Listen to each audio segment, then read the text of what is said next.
Bonjour, je suis Jean-Pierre Gomez, responsable des affaires publiques et réglementaires auprès de Société Générale Securities Services, Luxembourg, SGSS.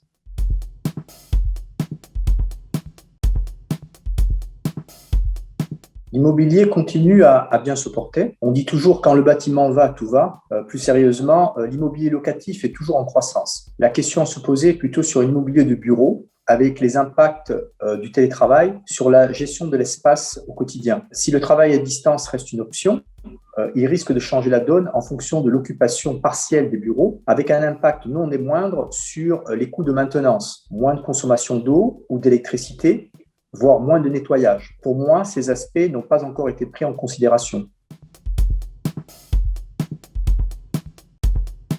Sans être un grand expert en investissement immobilier, je reste convaincu que la pierre est toujours une valeur sûre en tant qu'actif tangible par rapport aux traditionnels instruments financiers. Et concernant l'assurance vie, c'est aussi la garantie non seulement du capital, mais aussi d'une performance à long ou même à moyen terme. Donc oui, les fonds immobiliers et ceux d'assurance vie sont une bonne solution. En revanche, la façon d'investir pourrait changer. Alors, je m'explique. Plutôt que d'acheter ou de détenir un immeuble en direct ou via une SPV, ce qu'on appelle une société intermédiaire Special Purpose Vehicle, une société qui a été créée pour faire écran entre l'investissement et l'OPC, le fonds pourrait devenir propriétaire de places de parking individuelles au sein d'un immeuble. Il pourrait également être propriétaire des sols ou des murs ou encore des installations électriques, voire de la maintenance. Autrement dit, l'investissement immobilier serait découpé, en quelque sorte, pour le rendre moins cher et attirer une autre catégorie d'investisseurs ayant un profil moins fortuné.